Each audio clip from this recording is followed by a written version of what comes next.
My name is Leigh Weisenburger, and I'm Vice President for Enrollment and Dean of Admission and Financial Aid at Bates College.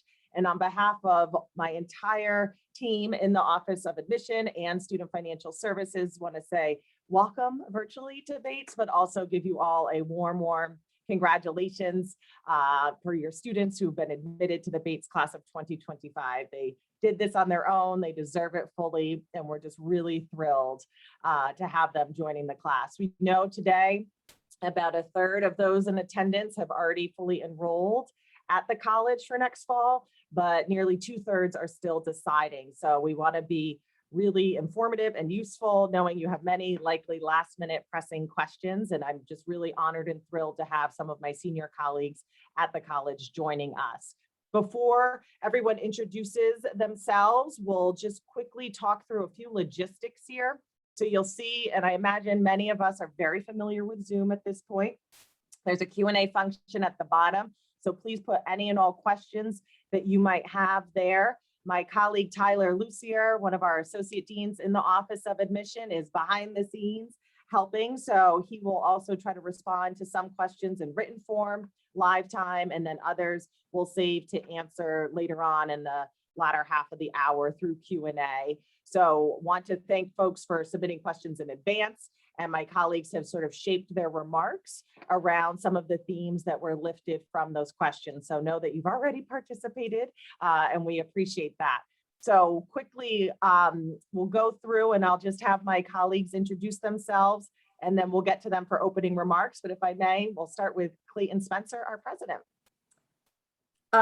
Good evening, everybody, and welcome. And thank you for taking this time on what is up here, a beautiful Sunday evening to dig in and get to know Bates a little better. We're thrilled that you guys are the students and families that we have admitted, and I'd love to be greeting you in person in the fall.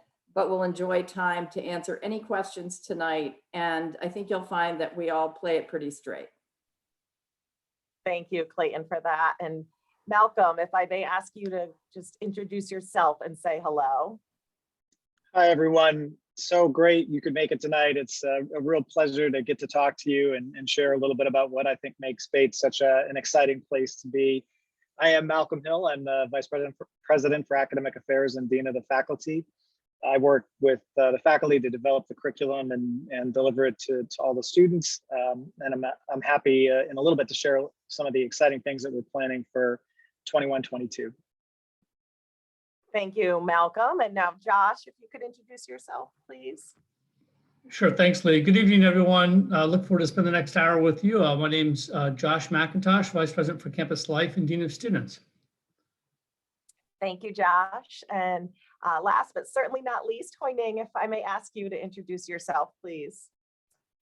Hi, everyone. My name is Hoi Ning Ngai. I am the Associate Director for Employer Engagement and Business Advising at the Bates Center for Purposeful Work. And I'm also one of the Interim Associate Deans in the Office of Intercultural Education. Super excited to be here.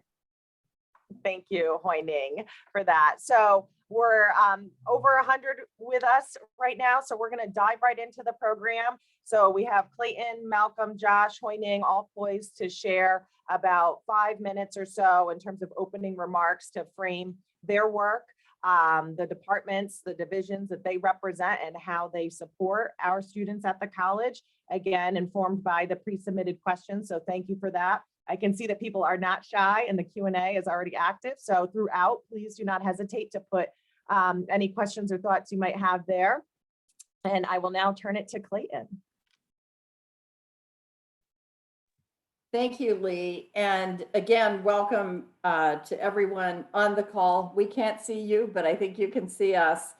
I just wanted to share with you a couple of things that I think are the essence of Bates, and then I'll talk a little bit about the year we've had and the year we think we're heading toward for next fall. So the essence of Bates, I made a decision just like you guys are making right now, choosing where you're going to spend the next 4 years. And I'm now in my 9th year at Bates.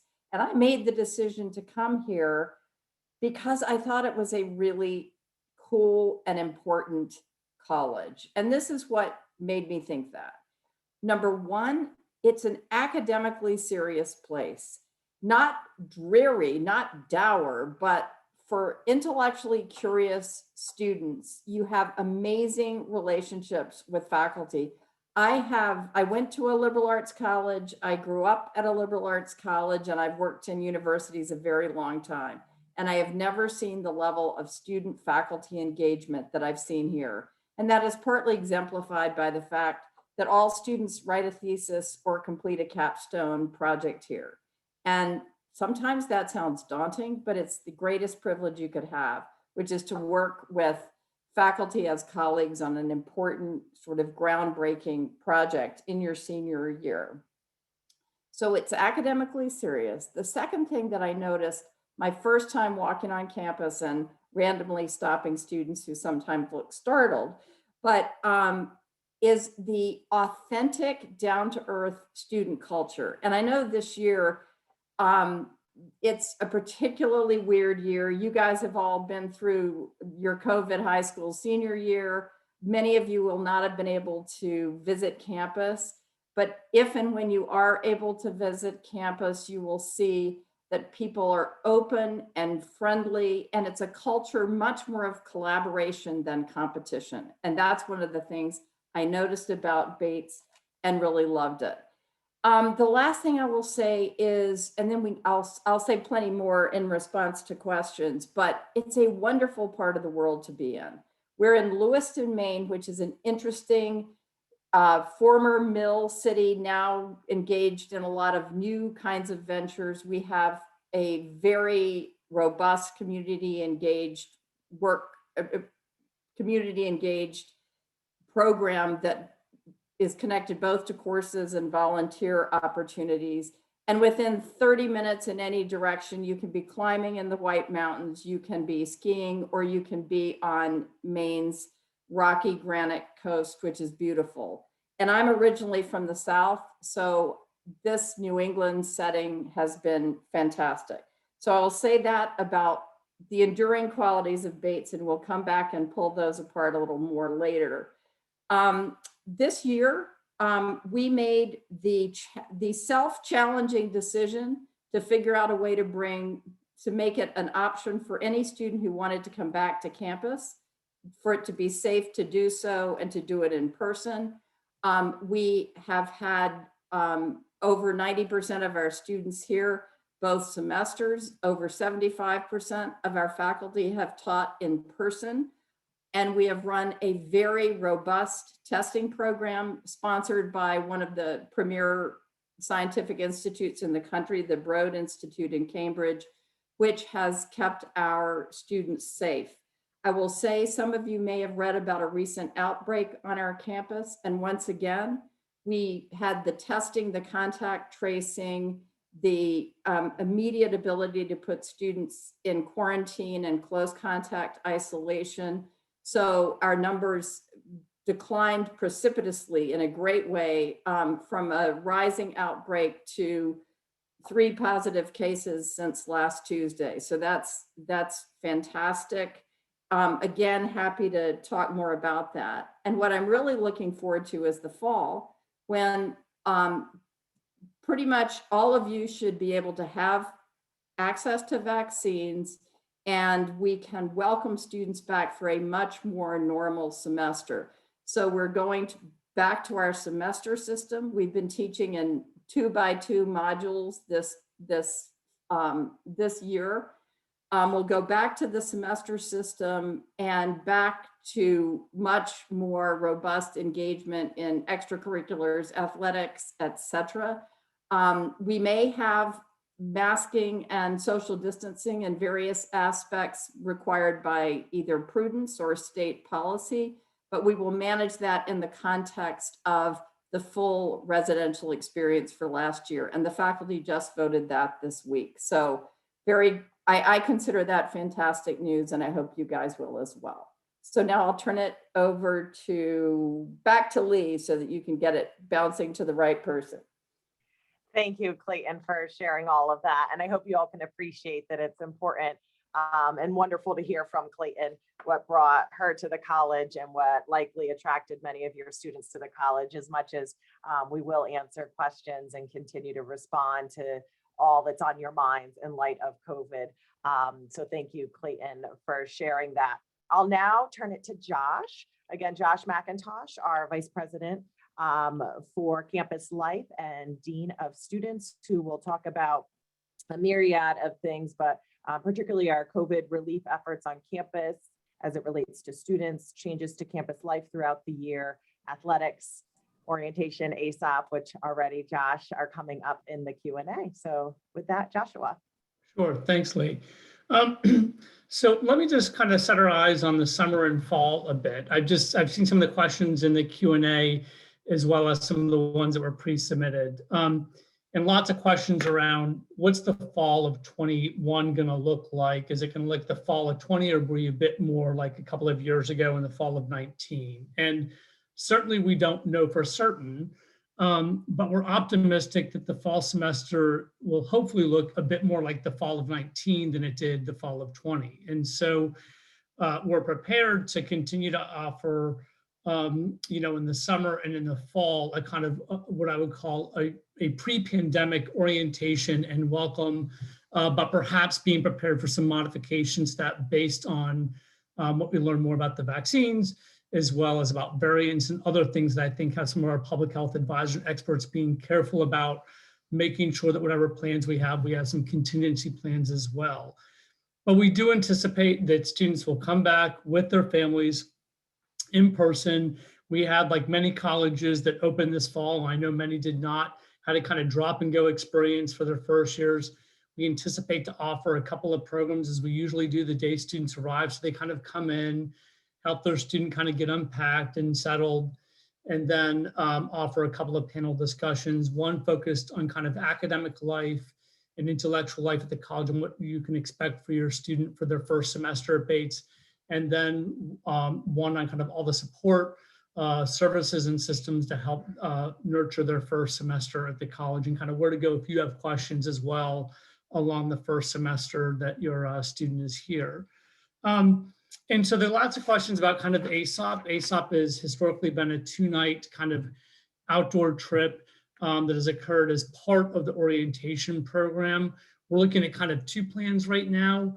Both involve ASOP. So one are more day trips and some are overnight trips. And I think some of those decisions will be made a bit later on. But that's a really important experience for our students to not only connect with each other, but really to connect to an upper class student. So we look at kind of in that first semester, there are 3 ways for your student to really connect with other students, as well as upper class students and faculty. One is the first year center. So all first year students live in a little pod of 12 to 15 first year students with a junior advisor, so an upper class student who lives with them. Then there's the first year seminar, which is a course, again, a small course with a professor, all first year students.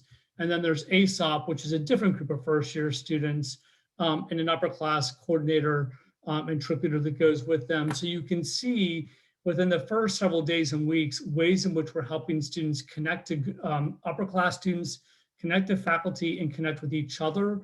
And we think that we'll be back to some of those experiences, if not all of them, by the time we open in fall of 21. Some questions about the vaccine are obviously present in terms of, is Bates going to require a vaccine? And maybe we'll come back to that at some point, which is complicated given that right now the vaccines only have emergency use authorization. But our goal at Bates this spring has been get as many people vaccinated as you can. So we are running daily shuttles to a max vaccination site just a couple of miles down the road.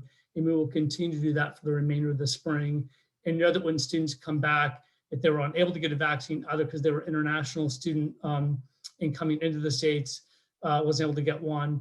And then also trying to think about if there are some unvaccinated students, are they housed differently? Or is their participation look different? Do they have to be tested more frequently? These are all questions I think that we need to sort out in the coming weeks and months, but I know they're present on your minds as well. The orientation, I think one of the benefits of COVID, if you will, is that it made us change course really quickly last summer. And It used to be that first-year students would arrive on campus and we would try to give them all of this information. And now what we've been using is these virtual forums to engage with first-year students over the arc of the summer before they come, as well as these kind of watch at your leisure modules that help share information with them. So in fact, many first-year students arrived on campus at Bates much more well-informed about Bates, even its current challenges navigating COVID, than even in previous years, based on that pivot to using some virtual tools. So I think I will stop there for now, Leigh, and hand it back to you, and then we can address some of the other issues later on. Thank you, Josh. You covered a lot of ground there, and I'm sure families appreciate it immensely. So thank you for that. I now would like to turn it to my colleague, Malcolm Hill, our Vice President for Academic Affairs. And Malcolm will further discuss how we're thinking about our academic calendar for next year, speak perhaps to a few programs that are relatively unique at the college, short-term, how sciences are alive and well at Bates with the new Bonnie Science Center slated to open next year. So a lot, I'm sure Malcolm will touch beyond that, but Malcolm, I'll turn it to you. Thanks, Leigh. And again, good evening, everyone. And so nice to have you here tonight. I am beyond excited about next year. I think given everything that we've all been through over the last year, it's clear that some of the light at the end of the tunnel that seems to be coming is super exciting.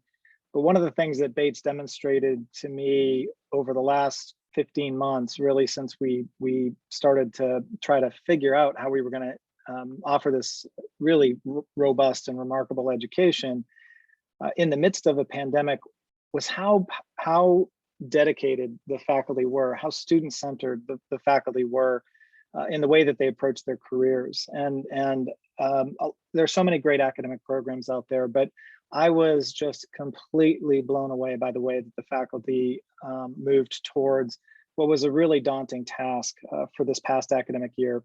And they did it with such a spirit of, we're going to find a way to help these students get remarkable experiences.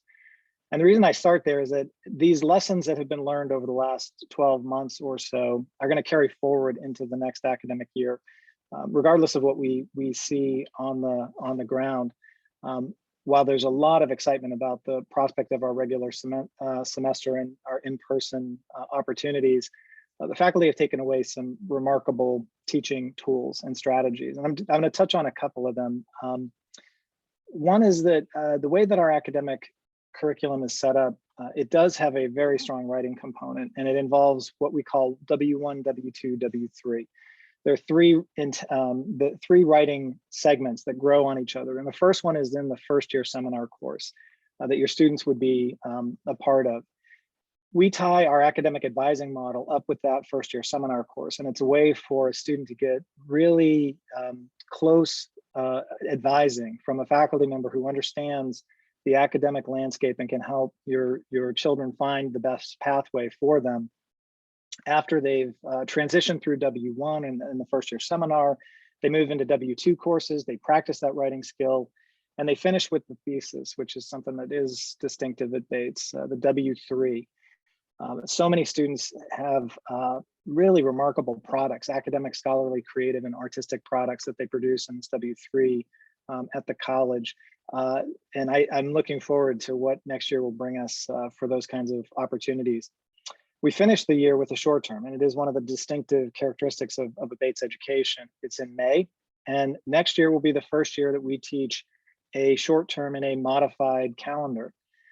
Because of COVID, we haven't had a chance to offer this. And what that means is that there's a lot of pent up creativity, curiosity, and interest among the faculty to develop really remarkable short term courses, which deal with a variety of topics that are not typically found in a semester length course. And they tend to be very specialized, very tailored, and a lot of opportunity for in-depth analysis, whether it's public health policy.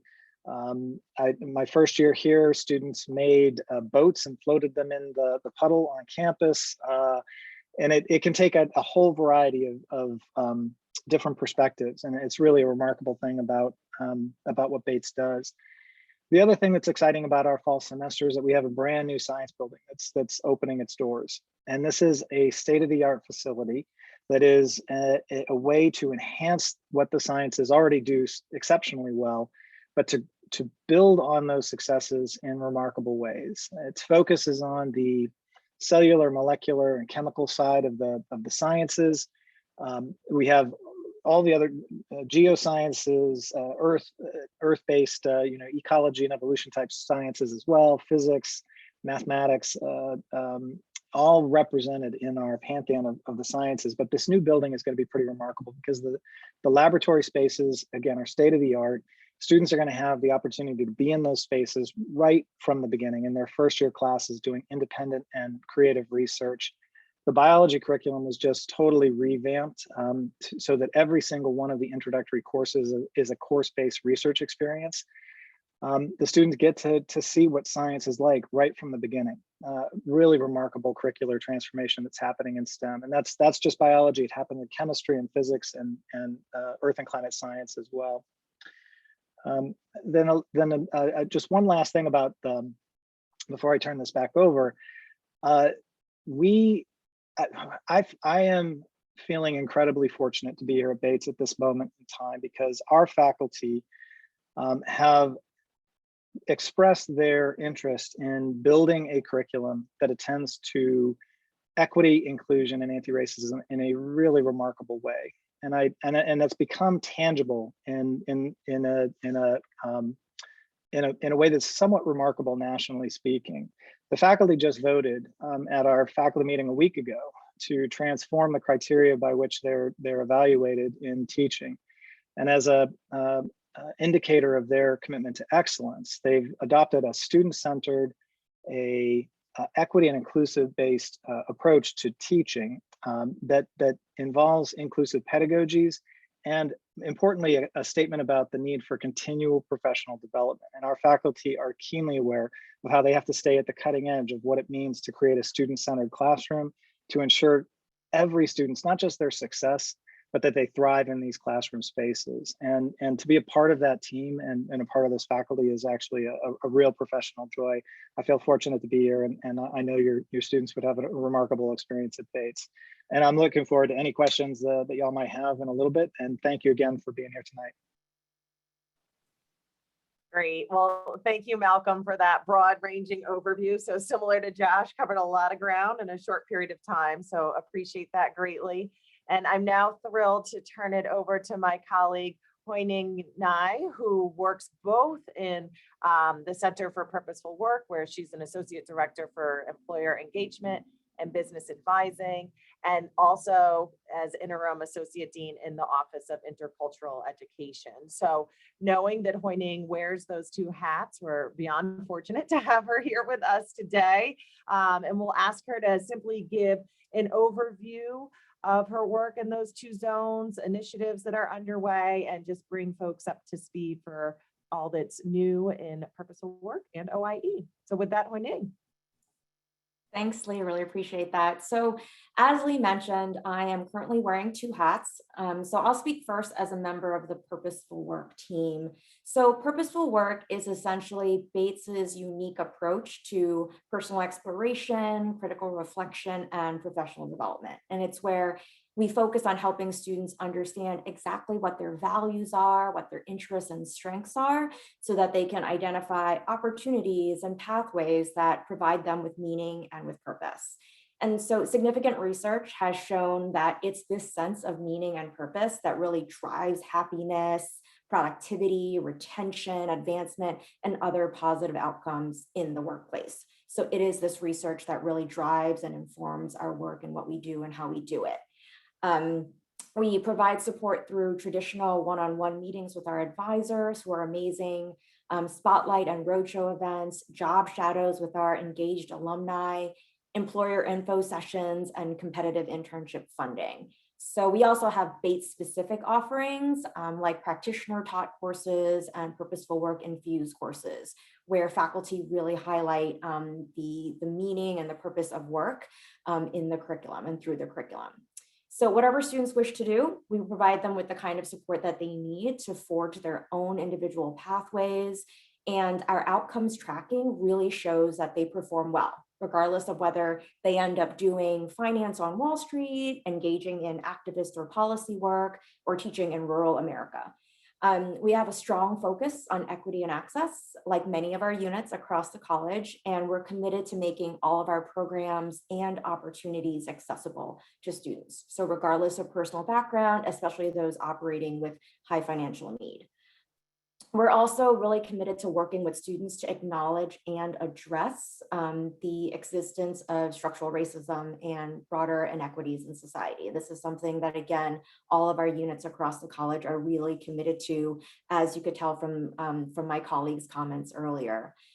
In terms of speaking as a member of the OIE team, the Office of Intercultural Education, the role of the OIE is really to provide guidance and support to students of color, first generation students, LGBTQIA+ students, and any other students from minoritized groups who feel connected to the office.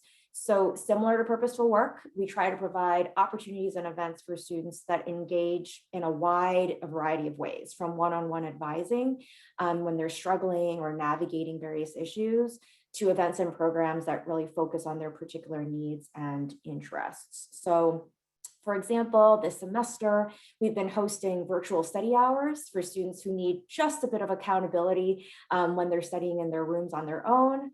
We've had virtual workshops to assist them with internship and job searches. We've also had movie nights that reflect different racial, ethnic, and LGBTQIA+ experiences. We also work really closely with our student staff in our office, as well as student leaders of organizations, to collaborate on and support their activities. And so, for example, we're hosting a speaker this week, this coming week, to address anti-Asian racism, anti-racism, and racial solidarity. So as these issues really impact our students, their families, our families, and their communities, it's really important for us as an institution to elevate these issues so that we as a collective can be more inclusive and welcoming to students from all different backgrounds.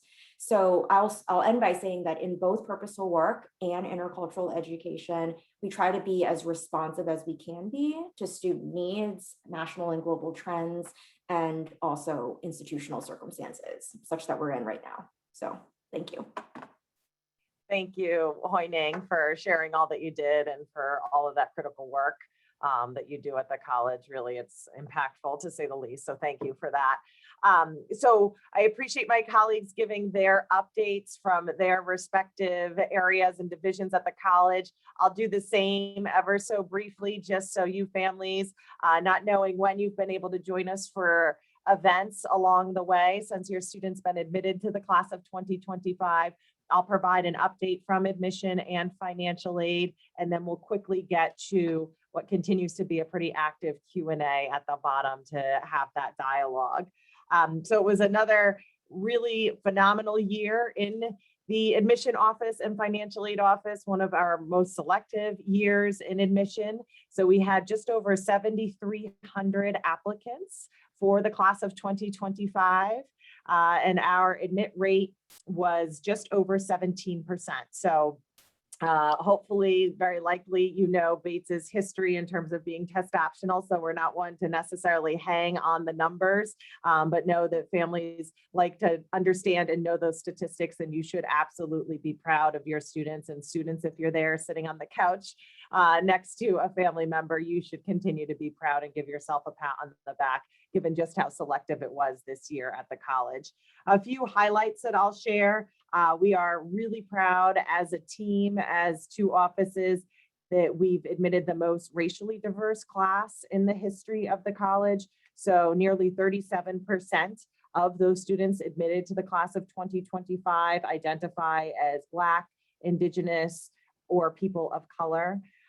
We also are slated to award $10.3 million in institutional need-based financial aid, which is superb, as we want to make a Bates education accessible to all.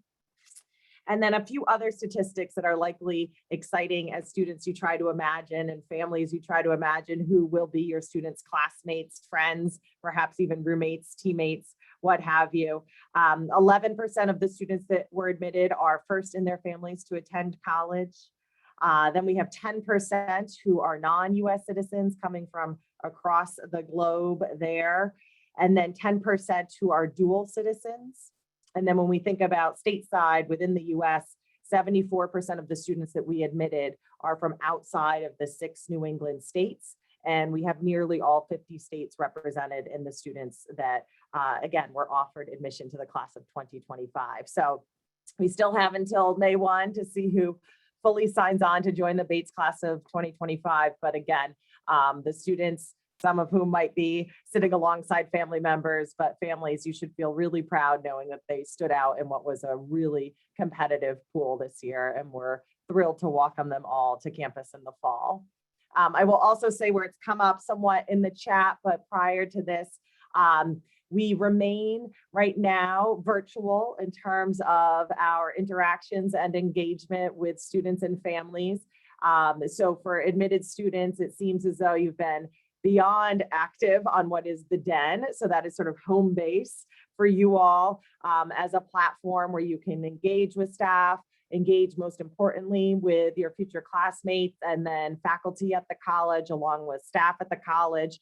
So continue families to encourage your students to be active there on the Den, where that is sort of, again, the hub of all class of 2025 activity.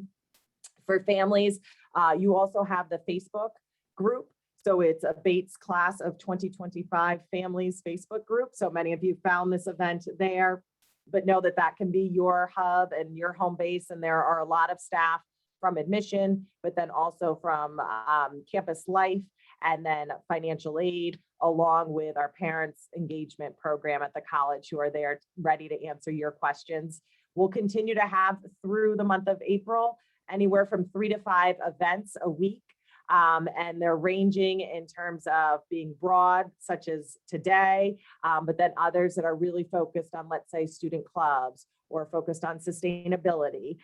So those events are all available to your student on the Den, as well as our website and in their portal. So please remain engaged with us. We're eager to help.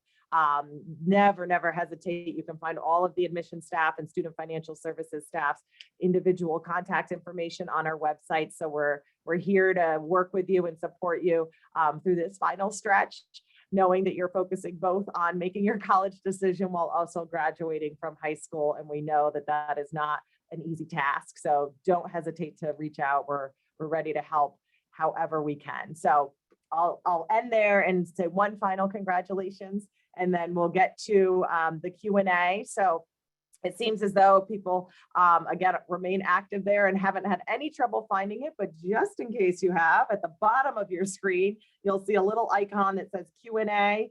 So feel free to plug any of your questions in and we will do our best to answer them.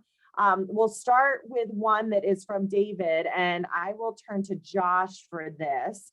And Josh, you touched on how student life has been this year, but as we think futuristically, given the promise of vaccinations, but then some of the realities of age groups and whatnot represented on campus, how are you thinking about the restrictions that might persist or exist in student life come the fall? Sure. Let me start with a bit about what we've done this year, just to ground us, I think, in a bit where we've been, and then I'm happy to speak about the fall for a minute. So we've had tremendous success with a lot of our co-curricular programs, athletics, recreation. So we took our gym and all of our workout equipment, spaced it all out onto tennis courts, had it operating. You had to schedule a time, which was different, transformed our ice arena into a COVID-19 testing center, had clubs and organizations meeting on campus, held late night weekend events on campus, and had athletic teams practicing and playing in late this spring, competing a little bit. And so that's all to say, in addition to that, about 75% of our courses this year were taught in person. So that is to say, I think even under these conditions, and as complicated and as challenging they've been for our students, faculty, and staff, there's been a great deal of in-person things and connecting. So my thinking is that we will be better than that in the fall. And so, and hopefully what that will allow us to do with a more fully vaccinated population, hopefully a bit more known about these variants, that one of the things that I think has been challenging is students have only been able to go into their own residence halls, so giving them access to other people's residence halls. Can we do larger group programming that may still need to be spaced out? Some of the regulations of the Maine CDC at one point cut it at 50 people and then expanded to include upwards of 100 people. So of course, we're gonna need to follow the Maine CDC guidance, but I anticipate hopefully with vaccine rollout that we'll be in a better position for fall of 21 to have a great in-person experience, even if we have to, as I've been saying all year, mask up, space out, and scale down. And so we have to do that some and then come back together if there are issues going on in the state or on campus, then we can do that as need be. But my hope is that we're moving as close back to pre-pandemic as we possibly can under the circumstances, Leigh. Great. Well, thank you. Thank you for that, Josh. I see Clayton raising her hand behind the scenes. Go ahead, Clayton. Yes, so I 100% support what Josh just said. And I also just wanted to suggest to students and parents wanting definite answers, the earlier we answer some of the questions, the more conservative we need to be as we move into a summer in which everybody will be able to be vaccinated. So if we had to go on what we know now and the current level of uncertainty, we have to make less robust plans for the fall. So if you can ride with us, we're going to ride toward the greatest openness and the greatest realization of the pre-pandemic residential experience as we can attain once we know that the student body's vaccinated, et cetera. And so we will continue, we expect to continue to be on a path of opening up our thinking, our planning, et cetera, as we head through the summer. So bear with us because I think it's going to ultimately end up in a better place that way. Thank you, Clayton, for that. And I want to remind folks that a number of questions have been answered in written form. So as you look at the Q&A, you can click on the tab answered and see some of those responses that hopefully will add some color to what we're discussing verbally. The next question I will actually turn to Malcolm here. And Malcolm, if you could speak about Gen Ed required classes, so to give a overarching sense of the curriculum requirements at the college, and then a little bit more specifically, can you address students with accommodations and how one might set that up at Bates? Thanks, Leigh. Yeah, so I went through our curriculum relatively quickly, and if you want more information, it is certainly all explained in our course catalog. But the high order perspective involves those W1, W2, W3 courses that I mentioned, which is a real hallmark of what the Bates education is all about. And then to enhance that, we have a general education requirement that is made up of several what we call modes of inquiry. And these are based on different types of thinking to approach questions of the world. So it could be your science and mathematics. It could be cultural perspectives. It could be any number of interesting modes of inquiry that specialists in these fields, they design courses that are interesting, open to all the students, and then count for the general education. You take several of those in addition to your W1, W2, W3, and you also have your major that you declare. All of that taken together with some general electives that you can take as well, plus we have what's called a major plus one. You can take a GEC. We have a general education concentration. You take 4 courses that are related to each other in some way, and they deal with 70 plus different types of questions that students might find interesting, and you choose that one and then take the courses in that. But those all make up the Bates degree. One of the things that I mentioned the student-centeredness of the faculty. Bates also has a remarkable array of professionals who are there to help faculty and students meet whatever the needs are in courses to ensure that students have a learning environment that allows for maximum success. So if there's an accommodation question, what we want to do is set you up with Josh's crew. There's a support SSA, student support advisor, who works with the student to figure out what the needs are to succeed in classes, and then those accommodations carry forward into each course, so the faculty know what they should be doing, how they should be approaching, what they can do to work with the students to get them, again, to maximum success in those intellectual spaces.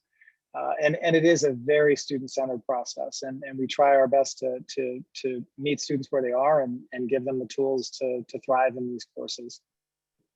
Thanks, Leigh. Thank you, Malcolm. And I hope folks appreciated that we lifted that a bit, where certainly we want to make sure that your students and you as families have a foundational understanding of the curriculum and the expectations at Bates.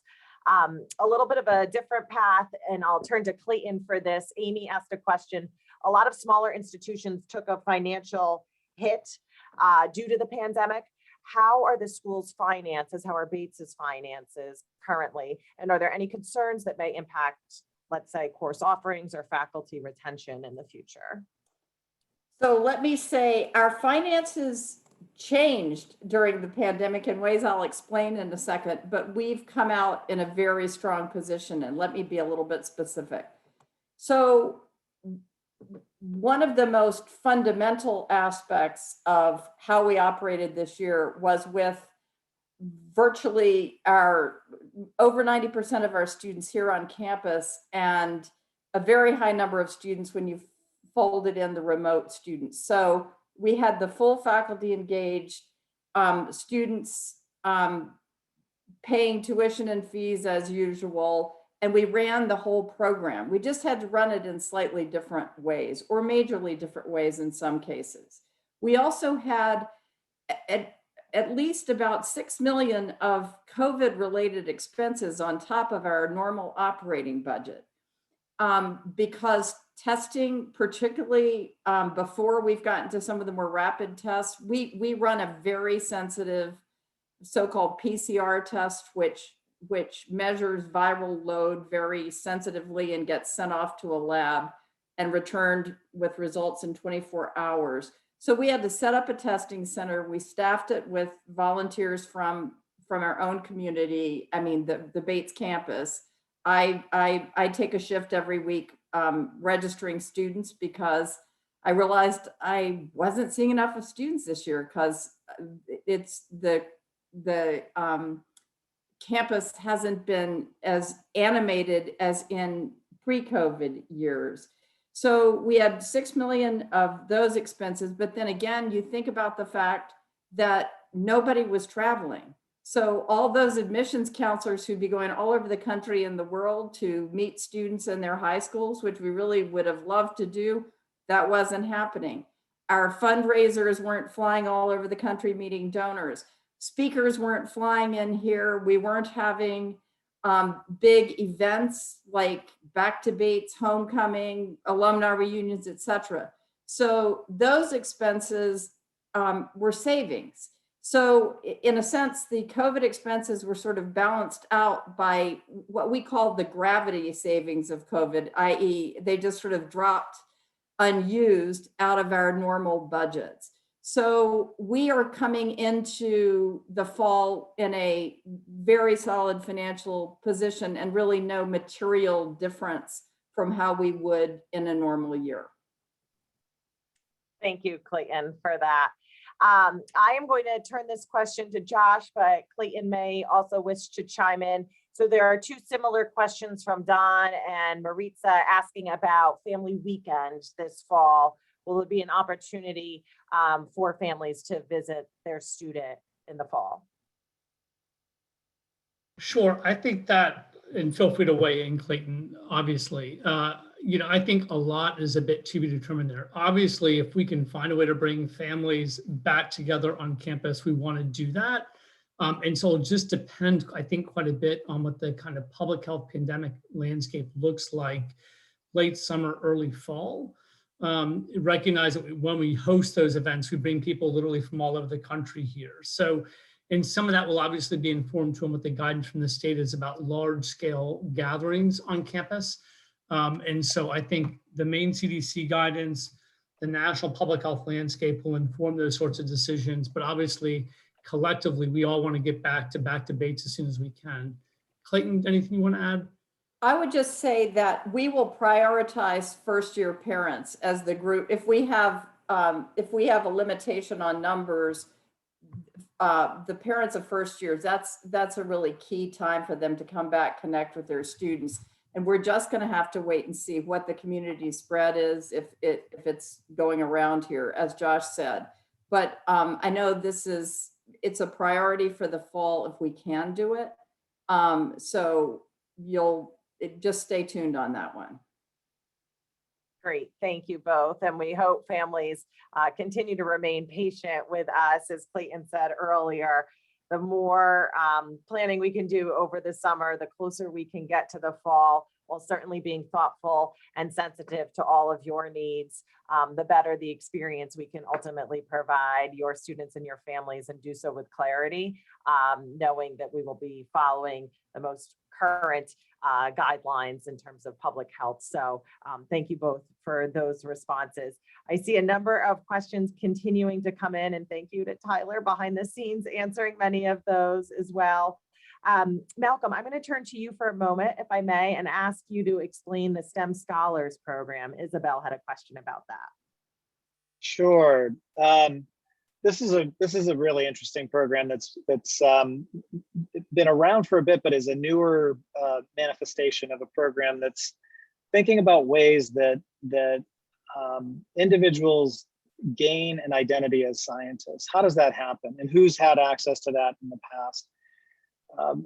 Bates, using funds from a Howard Hughes Medical Institute science education program grant that we received several years ago, one of a very small number of schools in the nation to receive this award, started to think about the ways that we were being mindful about who we were recruiting into the STEM disciplines and how we were supporting them along the way. And as a school that's dedicated to thinking about removing structural barriers to persistence in fields that have historically been not accessible, or at least there have been barriers there that have not been easy to remove, we are trying to eradicate those barriers. So the STEM Scholars Program is one that recruits students in through the first year seminar course, starts to work with students early on to build a STEM identity. What does it mean to be a scientist, and who should be in that discipline? And it turns out it needs to be every person that arrives at Bates that has an interest in STEM. And so we work very hard to ensure that women and BIPOC students have a clear pathway to their own identity as scientists. We build what we call metacognitive understanding. So students come in and they learn how they learn in this program, and they also build their own self-efficacy, that they know that this is what they want to do and this is how they're going to get there. So we do a lot of charting of courses and helping students build communities so that they feel supported through their time at Bates. It's a really remarkable program, and one that is already seeing a lot of success. And I would say I saw a question about the Jackson Lab. We have a partnership with the Jackson Labs. There's an internship opportunity that students can take part of, and we treat it as something that we call a junior year study away program. But you can go work at the Jackson Lab. We also have opportunities during the summer. Summer research is a really powerful way for students to gain access in STEM. It's true for so many disciplines, and it's one of the things that's a hallmark of what Bates does. But right up the road, we have this really nationally distinctive research laboratory that we have quite a number of ties to that we can help students find connections. Thank you, Malcolm, for that. I see Hoi Ning is actively typing to JP in the chat, and I'm actually going to ask that we do that live. There was a question that came in earlier, also tied to internships and subsidies there, that I know Tyler provided some links and a response there. So maybe Hoi Ning, if you could start in terms of talking about internship opportunities and financial support that we're able to provide students, and then we'll get to JP's question in terms of outcomes and networking. Sure.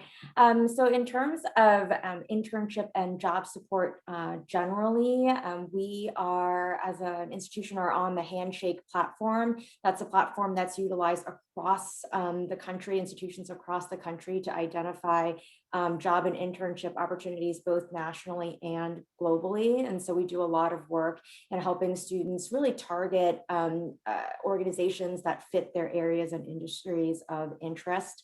We also have a very robust core employer program through our Purposeful internship program, where we build strong relationships with a number of employers that want to prioritize the hiring of Bates students. We also, as another component of the Purposeful Work internship program, we have a program that provides competitive internship funding. And this is for students who are interested in unpaid or low paying internship opportunities. They are able, and they do submit applications to get support for 300 hours of work over the summer, up to $4,000. And so this is a really robust program, and we really try to focus on students with, high need, and also students interested in a broad array, wide range of industries. In terms of JP's question with regard to where folks end up after graduation and how well the Bates name and the Bates brand really travels, I will definitely go into that question and provide the link to our post-graduation outcomes. But we do have students ending up not just in the Northeast and New England, but certainly across the country in terms of companies in the Midwest, in Chicago, in places on the West, including San Francisco and Los Angeles. So we do send students all over. I think that especially, with the pandemic and the work that we do with students are thinking a lot more about quality of life and what kind of, work-life balance that they want to have, what kind of places that they think that they will thrive, both professionally and personally. And so I think that, as we'll see, I think in terms of just results for graduates across the country, is that they are looking for places that will give them both a really great professional kind of experience, but also allow them to access kind of nature, access the outdoors, access whatever it is that will give them a quality of life that will allow them to engage purposefully on professional and personal levels. But I will provide that link to that question. Thank you for that, Hoi Ning. And if I may, I'll just add, and I'm sure we could speak for hours about this, but in terms of our alumni network broadly, I believe we're nearly 26,000 strong in terms of Bates alums across the globe. And between colleagues in our advancement office and all of us on the admission team, we're often connecting with those alums abroad. So I think Hoi Ning provided a highlight of where a lot of the networking opportunities and internship opportunities are, but to know that there are certainly Bates alums across the globe and many families as well, knowing some of you are here today. So just wanted to add that. Thank you, Hoi Ning. So we have a little bit of a unique question. Thank you, Lori, for this. And I will turn to Clayton here, asking, so Clayton, when you came to Bates, were there any aspects that you wanted to change and bring the college forward? Well, thank you for that question, Lori. And the answer is absolutely yes. And let me just give you three very concrete examples. Number one, I wanted to make sure that the promise of a fantastic liberal arts education was realized much more fully by a much broader swath of our students. So incorporating the notion of inclusive excellence across the curriculum and across the experiences of our students. And Hoi Ning is just a great example this year of what she's doing in our Office of Intercultural Education. Malcolm talked about curricular transformation, changing tenure standards, etc. We live in a pluralistic world. People bring different strengths, interests, and abilities, and we need to make sure that this experience is taking account of all of those. So we've made, I would say, huge progress there. The second thing is, again, Hoi Ning's other job. When we came, I would say we had a typical, somewhat predictable approach to career services. We now have a very distinctive program grounded in the liberal arts and focusing on issues of identity and agency and self-reflection by the students. And it's called Purposeful Work. Hoi Ning's talked about it. And you don't have to take my word for it. The Stanford Design School last year published a book on innovation in higher education. And we're one of the 12 case studies they put in the book as being a unique approach to grounding our approach to what in other places just career services, but this is really about how you think about how you're going to move through the world in your life and your work and how you balance the two of those. So that's a big piece. So we went from, I would say, something that wasn't very distinctive and probably less effective than it should be to a really powerful program in how we work with students and how we capitalize on the investment students and parents are making in this education. The third thing I would say, when I got here, it was I arrived in the summer of 2012, and Bates did not have computer science. And I thought that's really not appropriate in the 21st century when anybody wants to go to grad school in the hard sciences. Many of the social sciences need strong computational skills. Employers are looking to this generation to bring certain kinds of computational programming skills into the workforce. So we raised the money and created a program in digital and computational studies. We have just hired a wonderful new full professor in that program. We have 2 other faculty, and it's an area of huge demand across the country, huge demand within Bates. And so that was another area where I felt like we had strengths to build on, but we really needed to take advantage of that and move the college forward. I could go on and on. I think we do a fantastic job in supporting students in all aspects of their experience because Josh McIntosh, frankly, runs one of the most amazing teams I've ever seen in higher education in this area. But I'll let you all come and experience that for yourselves. So those are the things I would emphasize.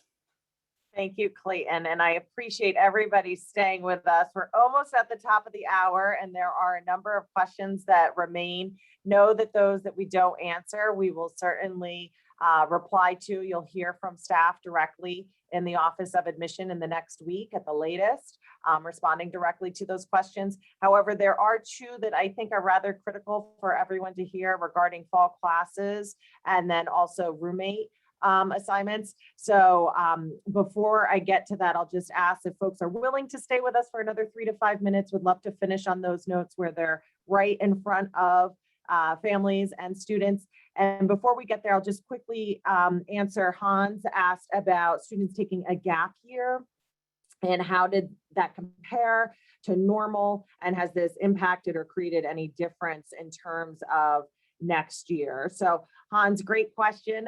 We've been asked this throughout the year. I will say that we nearly doubled the number of students that took a gap year or a gap semester, largely in part to travel restrictions. So really out of the students' control, out of our control as an institution, we saw a number of students who were unable to get to the US, unable to get to Bates due to some of those travel restrictions. So we went from what is normally around 25 to 30 students taking a gap year to 40, 45, ultimately up to 50. I'm going to get you into the weeds, but I'll resist that. Some students taking a gap semester. So it essentially doubled, I think is the best way to say that.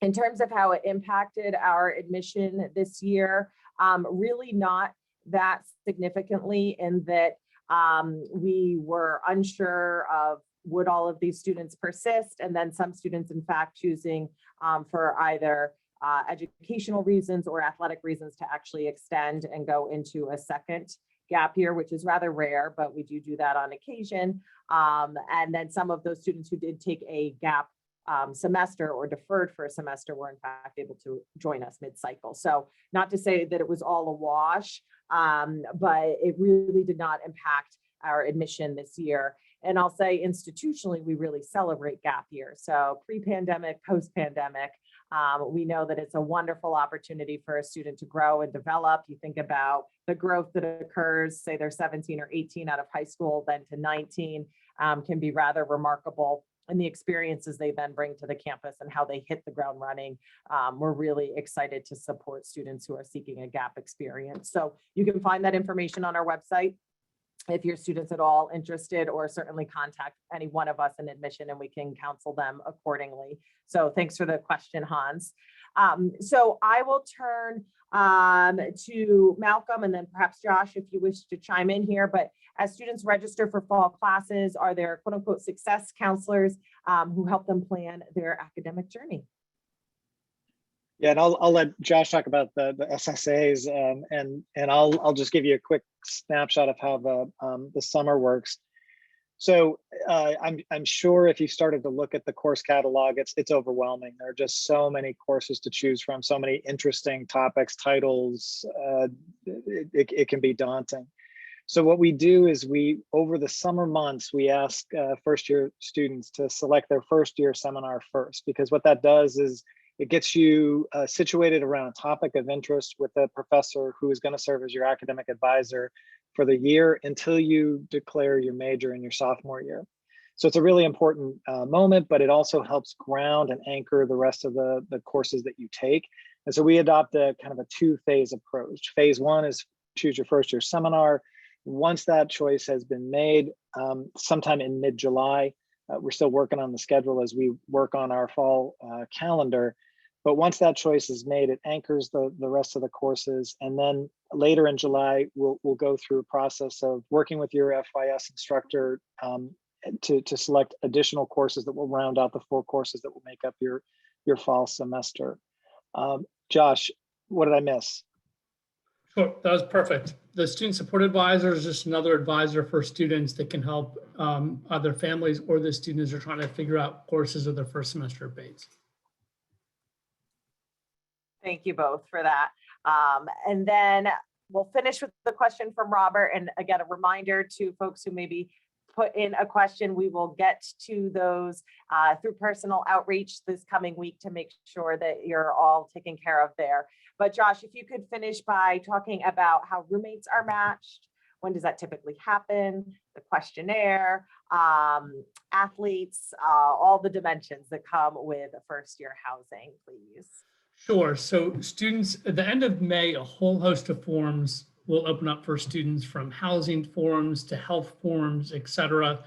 And then we will announce roommate matches in residence hall rooms mid-August. So those things kind of roll in June as students are completing them. And then the matching process happens later in the summer. And every first year student has a roommate, which we think is important to their experience and actually getting connected to another first year student. And they're housed together in first year centers and clusters of like 10 to 15 students with an upper class student. So there's lots of online forms coming your way the end of May. And then obviously the Res Life staff, as well as others, are available to answer questions as they're completing those forms. Thank you, Josh, for finishing us with that. So just to put a little bit of added context to that, students and families, we know there are many early decision families with us, students who were admitted regular decision and made the choice to join the Bates class of 2025 in mid to late March. We appreciate your patience. Essentially mid-May, as Josh alluded to, we'll do the very traditional handoff from admission and student financial services, where we'll continue to work with you closely over the next month and a half. And then Josh's team will step in with earnest and support your students and your families fully. So enjoy being a senior in high school, focus on that, and come mid-May, you'll start to get all the nitty-gritty details in terms of course selection, as Malcolm alluded to, roommates, orientation, and beyond. So we thank you for your patience and your excitement.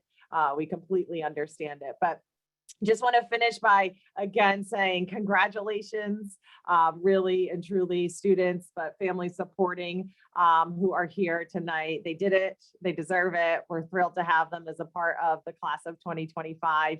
Eager to welcome all of you to campus, hopefully sooner rather than later, as we look ahead to the fall. And please, in the coming weeks, but really coming months, stay in touch with those of us in admissions, student financial services, and then ultimately campus life and student affairs.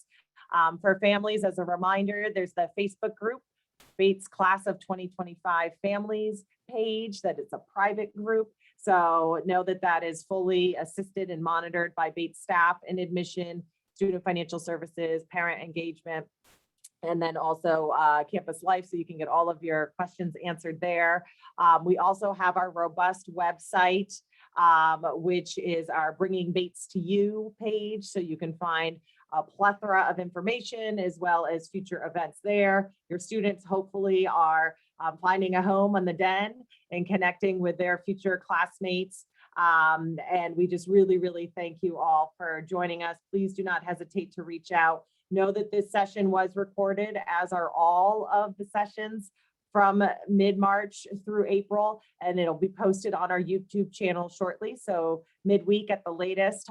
If you came in midway, you'll get to catch up and see some other material and great content on the YouTube channel. So thank you again. Have a wonderful rest of your day, whether it's Sunday where you are or Monday morning. We really appreciate you joining us. So thank you and take care.